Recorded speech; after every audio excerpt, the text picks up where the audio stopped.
Hi everyone, कैसे हैं आप सब लोग। I hope you are doing well. मैं हूं आपकी होस्ट दोस्त और इंग्लिश एजुकेटर मिस मिस्टी, और मैं आप सबका स्वागत करती हूं आपके favourite online educational YouTube platform of Book Bridge पर। सो माय डियर स्टूडेंट, आज हम करने जा रहे हैं लेटर राइटिंग। तो चलिए फटाफट नए साल की शुरुआत जो है ना, हम लेटर राइटिंग से कर लेते हैं। तो चलिए फटाफट डिस्कस करना स्टार्ट करते हैं। तो सबसे पहला क्वेश्चन आता है कि लेटर क्या होता है। ठीक है, तो लेटर क्या है? एक मीडियम है किसका? कम्युनिकेशन का, बातचीत करने का तरीका है। आई बात समझ में कि नहीं आई? अब देखो, चाहे आप ऑफिस में हो, वर्क प्लेस में हो, या फिर पर्सनल लाइफ है आपकी, ठीक है, हर जगह पे कम्युनिकेशन का एक तरीका क्या है? लेटर है। आजकल तो भाई व्हाट्सअप व्हाट्सअप चलता है, ठीक है ना जी। व्हाट्सअप हो गया, इंस्टा हो गया, फेसबुक हो गया, दुनिया भर का है, ठीक है। लेकिन फिर भी लेटर की आज भी बहुत ज़्यादा वैल्यू है। लेटर है क्या? रिटर्न मैसेज है। आई बात समझ में? रिटर्न मैसेज है जो चाहे आप हाथ से लिख दीजिए या प्रिंट कर दीजिए पेपर पे। आई बात समझ में? और एक जगह से, एक व्यक्ति से दूसरे व्यक्ति तक अपनी बात पहुंचा दीजिए, चाहे वो पर्सनल हो या फिर आपका प्रोफेशनल हो। यहाँ तक समझ में आया या नहीं आया? ठीक है, पहले क्या होता था कि हम मेल भेजते थे, ठीक है, हम पोस्ट भेजते थे। ये मेल पोस्ट बता देती हूँ कौन सी बात करी जा रही है। जो हमारी भारतीय डाक होती है ना, इंडियन पोस्ट, उसकी बात करी जा रही है। ठीक है, एक इनवेलप में भर के हम एक जगह से दूसरी जगह भेज देते थे, ठीक है ना जी। उसके बाद अब जो है, ठीक है, अब क्या होता है, हम मेल लिख देते हैं। मेल, ईमेल वाला। कौन सा? Email, electronic mail. आई बात समझ में या नहीं आई? सीधी सी बात समझो, देखो दो पार्टी है, एक पार्टी ये है और एक पार्टी ये है, ठीक है। तुम्हें पता है ना, जो हम कह दे कि मैं जो है, ठीक है, मतलब मान लो कि तुमने जो है कोई अपना काम करवाना है, ठीक है ना, तो तुमने पैसे दिए किसी भी, जैसे ये है, ठीक है, इस बंदे ने, ठीक है, 10 लाख रुपीज जो है बी को दिया। ये ए बंदा है और ये बी बंदा है, ठीक है। और इसकी क्या मतलब, वो है कि गारंटी है कि ये बंदा जो है ना मुकरेगा नहीं इससे 10 लाख रुपए लेके। आई बात समझ में? तो हर चीज का हम रिटर्न प्रूफ रखते हैं कि नहीं रखते हैं? ठीक है, तो लेटर भी क्या है? एक तरीके का रिटर्न प्रूफ ही है। आई बात समझ में? कोई भी बात हो एक जगह से दूसरी जगह, ठीक है, कोई भी ट्रांजैक्शन हो, ठीक है, कुछ आपने मंगवाना है, ठीक है, अपने दिल की बात ही कहनी है, तो रिटर्न में कह दो ना, ताकि प्रूफ रह जाता है। बस इतना दिमाग में रख लो। आई बात समझ में या नहीं आई? अब देखो, ये तो हो गया व्हाट इज लेटर, ठीक है। तो लेटर हमारे पास दो टाइप के होते हैं, ठीक है। कौन से होते हैं? एक होता है हमारा इनफॉर्मल, ठीक है, और दूसरा होता है फॉर्मल। इनफॉर्मल क्या हो गया? इनफॉर्मल को ही हम क्या बोलते हैं? पर्सनल। ठीक है, पर्सनल लेटर बोलते हैं, ठीक है। मैं एक ना हिंट देती हूँ लर्न करने का, ठीक है, याद रखना हमेशा। एक होता है हमारा बॉन्ड जो बेस होता है ब्लड के, ठीक है, खून के रिश्ते, ठीक है। एक रिश्ता होता है इमोशन का। इमोशन का मतलब क्या होगा? जिससे आप, जैसे आपके दोस्त हो गए, ठीक है ना, ये आपसे ब्लड से नहीं जुड़े, इमोशन से जुड़े हैं। तो अगर इनको लेटर लिखना हो ना, ठीक है, तो हो जाता है इनफॉर्मल या फिर पर्सनल। आई बात समझ में? बाकी दुनियादारी जितना भी है काम का, ठीक है ना, वर्क का, ठीक है, जो रिश्ते वर्क से जुड़े हैं, मतलब आपका ऑफिस हो गया, स्कूल हो गया, कॉलेज हो गया, ठीक है ना, तो ये सारे क्या हैं? फॉर्मल में आ जाएंगे। यहाँ तक समझ में आया या नहीं आया? आई बात समझ में? पर्सनल और क्या हो गया? फॉर्मल, जिसको आप पर्सनल को इनफॉर्मल भी कह देते हो और फॉर्मल। ये चीज आपको क्लियर हुई? मैंने ऑलरेडी इनफॉर्मल लेटर जो है ना, पर्सनल लेटर, वो करा रखे हैं। आज मैं डिस्कस करने जा रही हूँ आपको फॉर्मल लेटर। अगर आपको इनफॉर्मल या पर्सनल लेटर में कोई डाउट हो ना, तो एक स्पेशल प्लेलिस्ट बनी हुई है जिसमें, जिसका नाम है राइटिंग सेक्शन, वो देख लेना, आपको पता लग जाएगा कि क्या होती है पर्सनल या फिर इनफॉर्मल लेटर। आज हम डिस्कस करते हैं फॉर्मल लेटर को। चलिए फटाफट डिस्कस करना शुरू करते हैं। चलो, पर डिस्कस करने से पहले तो मैं अब ये भी दिखाती हूँ, देखो ये पूरा जो है ना चार्ट है। पर्सनल लेटर में कौन कौन से आ जाएंगे, ठीक है। इनवाइट करना है किसी को, ठीक है, उसके बाद कॉन्ग्रेचुलेसन एंड सेलिब्रेशन, किसी चीज़ के लिए रिक्वेस्ट ही करना है, लेकिन किसको करना है? जिससे आप ब्लड से जुड़े हो या फिर किससे जुड़े हो? इमोशन से जुड़े हो, ठीक है। अगर इतना में चल रहा है ना बात, तो आप कौन सा लेटर लिखते हो? पर्सनल या फिर इनफॉर्मल, देखो यहाँ पे रिलेटिव एंड फ्रेंड्स भी लिखा है, ठीक है। बाकी आ जाता है ऑफिशियल, सीधी सी बात है, यहाँ पे लिख दो फॉर्मल। ठीक है, फॉर्मल में कौन से बिजनेस वाले आ गए, जॉब एप्लीकेशन आ गया, acceptance and rejection of offer आ गया, ठीक है। लेटर टू एडिटर, थैंकिंग वाला, लेटर ऑफ कंप्लेंट, ये सारे किस में आ जाते हैं, इनफॉर्मल में। तो आज ना हम इसी को डिस्कस करने जा रहे हैं, इधर वाली पार्टी को। ठीक है जी, ध्यान से समझो अब, ठीक है।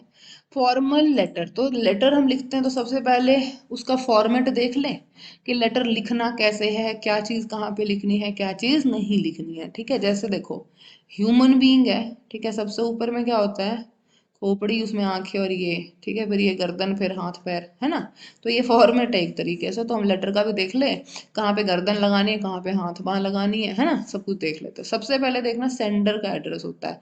सेंडर का एड्रेस मतलब ओन एड्रेस, जो बंदा लेटर लिख रहा है ना, जैसे मैं लेटर लिख रही हूँ तो यहाँ पे मैं अपना एड्रेस लिखूंगी। आई बात समझ में, सेंडर का एड्रेस। फिर हम लिखते हैं डेट। डेट कौन सी होती है, प्रेजेंट की डेट, ठीक है। जब हम लेटर लिख रहे हैं ना, उस टाइम क्या डेट है वो लिखना है। और डेट में एक चीज बता देती हूँ, देखो अगर मैं ऐसे लिखते हो सकती हूँ, देखो जैसे 02/01/2025, ठीक है। एक तरीका है क्या, ऐसे, ऐसे, ऐसे, या फिर ऐसे, ऐसे, उसके बाद ऐसे।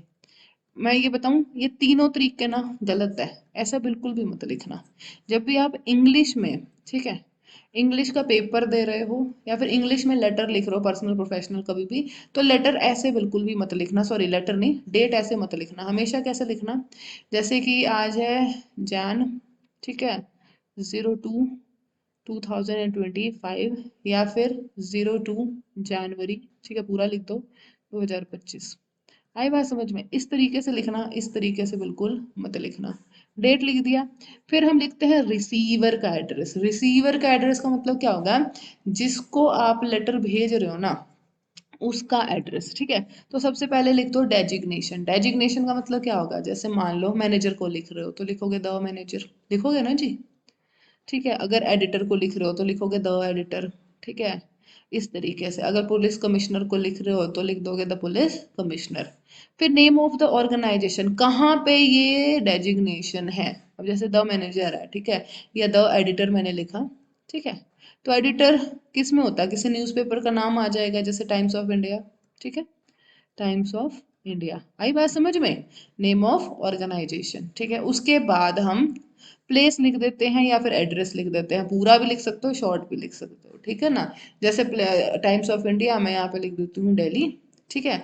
या फिर पूरा एड्रेस दे दो, ठीक है, तिलक नगर, हाउस नंबर, पता नहीं क्या का, ठीक है। तो ये हो गया आपका रिसीवर का एड्रेस। आई बात समझ में कि नहीं। अच्छा एक चीज़ और बता दूँ, सेंडर का एड्रेस लिखने के बाद एक लाइन छोड़ देना, थोड़ा स्पेस देना, ठीक है। उसके बाद डेट लिखने के बाद एक लाइन फिर से छोड़ देना। आई बात समझ में कि नहीं आई। उसके बाद रिसीवर का एड्रेस लिखा, रिसीवर का लिखने के बाद फिर से छोड़ दीजिएगा एक लाइन, ठीक है। फिर आ जाता है सब्जेक्ट। सब्जेक्ट का मतलब क्या होता है, जो ये लेटर लिखा है ना, इसका एक तरीके से वन लाइन जिसको बोलते हैं ना, कि लेटर जो है वो किस चीज के बारे में है, ठीक है। क्या टॉपिक ऑफ डिस्कशन है यहाँ पर, वो हम लिख देते हैं एक लाइन में, ठीक है। हम कैसे लिख देते हैं, सर रिगार्डिंग, ठीक है, कंप्लेन ऑफ दिस, ठीक है, रिगार्डिंग ऑर्डर ऑफ दिस, कुछ भी, ठीक है। तो यहाँ पे इस तरीके से लिख देना, याद रखना ये 3 to 5 वर्ड्स करना, इससे ज़्यादा मत करना। पूरा एक पैराग्राफ मत लिख देना कभी भी सब्जेक्ट में। आई बात समझ में। फिर होता है क्या, एक लाइन छोड़ दीजिए ऐसे ऐसे करके। फिर होता है सैल्यूटेशन। सैल्यूटेशन का मतलब क्या होता है, कि किसको लेटर लिख रहे हो, ठीक है, सर है, मैडम है, दोनों में से कोई सेलेक्ट कर लेना, ठीक है। रिस्पेक्टेड सर, मैडम, या सीधा सर मैडम। अगर बंदा हुआ तो सर लिख देना, लेडी हुई तो मैडम लिख देना। आई बात समझ में। एक चीज हमेशा याद रखना, गलती से, ठीक है, अगर सामने वाली लेडी हुई और तुमने उसको लिख दिया सर, तो भाई वैसे तो कोई बड़ी बात नहीं है, लेकिन एक चीज बताती हूँ, अगर आप एक तरीके से कहोगे ना एटिकेट्स, तो अगर हम किसी लेडी को सर बोल देना तो लेडी अपनी बेइज्जती समझती है, ठीक है। अगर कोई मेल है उसको आप मैडम बोल दो तो वो बेइज्जती वाली बात हो जाती है। तो इस वजह से सैल्यूटेशन जो है दिमाग से लिखना, अगर नहीं पता लगे कि बंदा है कि लेडी है, तो सर स्लैश में मैडम कर देना। आई बात समझ में, कि भाई मुझे नहीं पता कौन है, तो ऐसे तरीके से लिख देना। आई बात समझ में कि नहीं आई, यहाँ तक कोई दिक्कत परेशानी है तो बताओ। आई होप कि सब कुछ समझ आ रहा होगा। उसके बाद हम लिखते हैं बॉडी।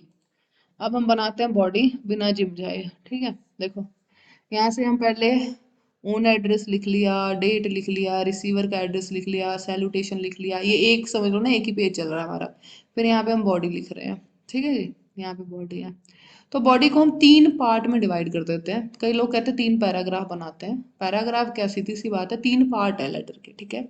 सबसे पहले आप एक चीज समझ लो, ठीक है, स्टार्ट कहाँ से करोगे, गिव रीजन फॉर राइटिंग, क्यों लेटर लिख रहे हो भाई, ठीक है, रीजन जो है वो दे दो। उसके बाद क्या करते हैं ना, हम जैसे मान लो यहाँ पे शिफ्ट खत्म हो गया ये, ठीक है, अगर ये यहाँ पे खत्म होगा तो हम लाइन जो है शिफ्ट कर देते हैं, तो सेकंड पैराग्राफ बन जाता है, ठीक है।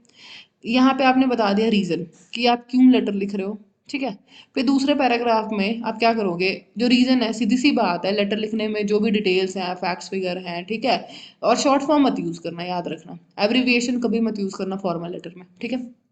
तो ये जो रीज़न है उसको डिटेल में आपने एक्सप्लेन कर दिया। आई बात समझ में कि नहीं आई?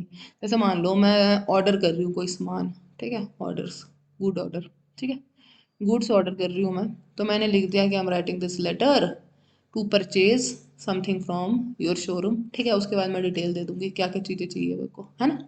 उसके बाद पैराग्राफ 3 में आप लिखोगे कंक्लूजन। कंक्लूजन में क्या, सीधी सी बात है, जैसे कि मैंने गुड्स ऑर्डर का है तो मैं लिख दूंगी कि भाई इस डेट से पहले दे देना, ठीक है, जो पेमेंट है वो डिलीवरी के बाद हो जाएगी, ठीक है। मतलब आप क्या चाहते हो, ठीक है, क्या चाहते हो, रीज़न क्या है। जैसे यहाँ पे मैंने कोई कंप्लेन वाली लेटर लिखी तो मैंने बताया कि मैं जो है वो ट्रैफिक पुलिस की कंप्लेन कर रही हूँ, फिर मैंने डिटेल दे दिया ये रीज़न थी, इसकी वजह से ऐसा ऐसा हुआ। तो व्हाट आई वांट जो है ना, व्हाट आई वांट, इसका आंसर, ठीक है, आपने पैराग्राफ 3 में दे देना। तो मैं ये चाहती हूँ कि आप ये एक्शन ले लो या इस तरीके से मेरी मदद कर दो। आई बात समझ में ना। तो ये थर्ड पैराग्राफ में लिखोगे आप। आई बात समझ में। उसके बाद एक लाइन छोड़ देना, फिर आप यहाँ पर लिख देना, देखो एक लाइन यहाँ पे लिखना क्या, थैंकिंग यू, क्या लिखोगे आप, थैंकिंग यू, लिख दिया, ठीक है। फिर लिख देना योर्स ट्रूली, ठीक है, ये है हमारा क्लोजिंग सैल्यूटेशन, ठीक है। फिर अपना नाम लिखना है, उसके ऊपर आप अपने साइन कर दोगे, ठीक है। अगर आप स्टूडेंट हो तो साइन वाइन का मत करना, अगर आप पेपर में कर रहे हो काम ये, ठीक है। पेपर के लिए अगर आप लेटर लिख रहे हो, 10th में हो, 12th में हो, सीबीएसई में हो, आईसीएसई में हो, चाहे किसी भी स्टेट बोर्ड में हो, सिग्नेचर तुम्हारे लिए नहीं है। लेकिन आपको पता है मैं लेटर लिखवा रही हूँ, लेटर आपको समझा रही हूँ कैसे लिखना है, तो ये सिर्फ स्कूल गोइंग स्टूडेंट के लिए नहीं है, रियल लाइफ में भी कभी लेटर लिखना आ जाए तो तुम्हें पता होना चाहिए कैसे लाइफ में आप लेटर लिखोगे। तो हम अपना नाम लिखते हैं, उसके ऊपर अपना साइन कर देते हैं, अगर आपकी कोई डेजिग्नेशन है तो वो लिख देते हैं। लेकिन पेपर में ये वाला और ये वाला हीरो मत बनना, ठीक है। अगर कोई दिया हुआ है, ठीक है, कि आप जो सो एंड सो हैं, तब आप डेजिग्नेशन लिख सकते हो पेपर में, अदरवाइज मत लिखना, ठीक है। अदरवाइज आप ये इसको भी अवॉइड करोगे पेपर के लिए। आई बात समझ में, ढंग से समझा करो। देखो अगर आप एग्जाम में लिख रहे हो, ठीक है, और आपको बताया जाए कि आप ये हो, ठीक है, और ये दिस एंड दैट, तो अपना नेम लिख के नीचे डेजिग्नेशन लिख देना। आई बात समझ में। अगर नहीं बताया, सिर्फ एज अ स्टूडेंट हो, ठीक है, तो सिर्फ यहाँ पे नेम लिख देना जो भी क्वेश्चन पेपर में दिया जाएगा, ठीक है ना। रियल लाइफ में लिख रहे हो, अगर कोई डेजिग्नेशन है तो लिख देना, नेम लिख के ऊपर साइन कर देना। आई बात समझ में या नहीं आई? यहाँ तक कोई दुख परेशानी दिक्कत तकलीफ मुझे नहीं लगता कि कोई हो सकती है, ठीक है। तो आई होप कि आपको फॉर्मल लेटर कैसे लिखना है, क्या क्या चीज़ें इंक्लूड करनी है, क्या क्या चीज़ें एक्सक्लूड करनी है, वो आपको समझ में आ गया होगा, ठीक है। अब देख लो, थोड़े से टिप्स ले लो मेरे से, ठीक है। टिप्स क्या है, सीधी सी बात है, सबसे पहले ना आइडेंटिफाई करना, ठीक है, आइडेंटिफाई करना कि किस टाइप का लेटर है। टाइप का लेटर का मतलब क्या, सबसे पहले देखना कि फॉर्मल है या इनफॉर्मल है, पहले ये टाइप कर लिया, फिर उसके अकॉर्डिंग फॉर्मेट चूज कर लेना, ठीक है। उसके बाद आपने एक चीज़ और देखना है कि किस चीज़ का लेटर है, कंप्लेन का है, गुड्स ऑर्डर है, सजेशन है, रिक्वेस्ट है, क्या है, दिक्कत क्या है, ठीक है ना। उस अकॉर्डिंग इंट्रोडक्शन और कंक्लूजन जो है प्रॉपर तरीके से लिखना, ठीक है। अपनी इंटेंशन जो है ना, क्या चीज़ है जिसकी वजह से तुम लेटर लिख रहे हो ना, वो चीज़ क्लियर होनी चाहिए तुम्हारी लेटर में, ठीक है। फालतू की कथा मत करना, ठीक है ना, क्योंकि फॉर्मल लेटर है, तुम्हारी कथा पढ़ने का किसी को शौक नहीं है। सारी कथाएं जो है ना पर्सनल लेटर में करें, फॉर्मल में बिल्कुल ना करें, ठीक है। उसके बाद टू द पॉइंट रखना, लैंग्वेज जो है अच्छी रखना, फॉर्मल रखना, हे बड़ी ऐसा मत लिखना बिल्कुल भी, ठीक है ना। मतलब फॉर्मल है तरीके से, ठीक है ना, अच्छी अच्छी लैंग्वेज यूज करके, ठीक है, तरीके से, ताकि हाँ अगले को लगे कि हाँ ठीक है बंदा रिस्पेक्टेड है, ठीक है। उसके बाद language as per the letter change होगा, गुड्स ऑर्डर के लिए कुछ और होगा, कंप्लेन के लिए कुछ और होगा, सजेशन के लिए कुछ और होगा, ठीक है। इस तरीके से आपने लैंग्वेज जो है वो चेंज करते रहना है, ठीक है। लेंथ जो होगा वो ऑप्टिमल होगा, मतलब क्या, ना ज़्यादा बड़ा और ना ज़्यादा छोटा। ऐसा नहीं कि 10 पेज का लेटर लिख देना कोई नहीं पढ़ेगा, ऐसा नहीं कि 1 पेज का लिख देना समझ ही ना आए कि क्या चीज़ है, ठीक है। मतलब क्या, एज पर द रिक्वायरमेंट आपकी लेंथ होनी चाहिए। I hope it is clear. अब देखो हमारे फॉर्मेट में क्या क्या आते हैं बता ही दिया। एडिटर को लेटर लिखना है वो आ जाएगा, कोई गुड्स ऑर्डर का है वो आ जाएगा, कोई कंप्लेन करनी है, इंक्वायरी करनी है, ठीक है, जॉब एप्लीकेशन है, ये भी लेटर में आ जाता है, ठीक है। तो ये चीज़ है। कंप्लेन में पर्सन वो क्या बोलते हैं, कोई गुड्स का कंप्लेन भी हो सकता है, कोई सर्विसेज का कंप्लेन भी हो सकता है, बहुत कुछ हो जाता है, ठीक है। इंक्वायरी में भी गुड्स का हो सकता है, ठीक है, कोई सर्विसेज की इंक्वायरी हो सकती है, बहुत कुछ हो जाता है, ठीक है जी। कंप्लेन में मतलब जो हमारे लोकल अथॉरिटीज़ हैं उनके लिए भी कंप्लेन हो सकती है, ठीक है ना, भाई काम वाम अच्छे से नहीं कर सकते हैं। पुलिस डिपार्टमेंट में भी कंप्लेनिंग हो सकती है, ठीक है जी। तो इस तरीके से बहुत सारे लेटर हो जाते हैं फॉर्मल में। तो अब आपको पता लग गया होगा कि फॉर्मल लेटर आप कैसे लिखोगे। यहाँ तक कोई डाउट है, कोई दिक्कत है, परेशानी है, ठीक है, feel free to write in the comment section. I will address each and every comment, ठीक है। मैं देखती हूँ और हर एक कमेंट्स को पर्सनली एड्रेस करती हूँ, तो कोई भी दिक्कत है तो उसमें लिखना, ठीक है। अगर लगे कि मैम की वीडियो अच्छी है, कुछ सीखा है यहाँ से, तो वीडियो को लाइक करना, ठीक है। किसी के काम आएगी तो वीडियो को शेयर कर देना। और अगर लगे ना कि मैम से पढ़ना है तो चैनल को सब्सक्राइब करना है और बगल की घंटी दबाना, ताकि हम कोई भी वीडियो अपलोड करें तो नोटिफिकेशन सबसे पहले आपके पास जानी चाहिए। यहाँ तक क्लियर हो गया। उसके बाद और बताती हूँ फॉर्मल लेटर क्या होता है, उसका फॉर्मेट क्या है, वो मैंने अभी आपको समझा दिया, ठीक है। नेक्स्ट वीडियो में मैं वन बाय वन उठा लेती हूँ, जैसे लेटर टू एडिटर समझा दूंगी, फिर गुड्स ऑर्डर कैसे लिखना है, इंक्वायरी कैसे लिखनी है, कंप्लेन कैसे लिखनी है, वो हम वन टू वन कर लेते हैं ताकि तुम्हें दिक्कत नहीं हो किसी भी चीज़ में, ठीक है। चलिए तब तक के लिए हंसते रहिए, मुस्कुराते रहिए और अपने आसपास के एरिया को साफ सुथरा रखिए। नया साल है, रेजोल्यूशन लीजिएगा कि देखो रेजोल्यूशन लेना ये कि जो कल थे ना तुम, उससे अच्छा बनना है। 2024 से 2025 में तुमने खुद से, मतलब कहते हैं ना, किसी और से कंपटीशन मत करना। अपने स्टेप, अपने आप को एक स्टेप जो है ना वो ऊपर लेके जाना, इतना जरूर रखना, क्योंकि बाकी रेजोल्यूशन तो सारे फेल हो जाते हैं, ठीक है। मैं हमेशा यही करती हूँ लाइफ में, आई कंपेयर, मैं खुद को खुद से कंपेयर करती हूँ। मैं ये देखती हूँ कि 2024 में क्या हूँ, 25 में क्या बनना है, 23 में क्या थी, 22 में क्या थी, एक एक स्टेप ऊपर जा रही हूँ कि नहीं जा रही हूँ। अगर नहीं जा रही हूँ तो दिक्कत है, अगर चल रही हूँ तो कोई बात नहीं, चलेगा, ठीक है। तो अपने आप को अपने आप से कंपेयर करना है और अपने आप को एक स्टेप ऊपर लेके चलना है, ठीक है। ज़्यादा नहीं कहती, एक स्टेप तो कम से कम लेके चलना है ऊपर, ठीक है। चलिए तब तक हंसते रहिए, मुस्कुराते रहिए, मिलते हैं आपको नेक्स्ट वीडियो में। Bye, take care, have a good day.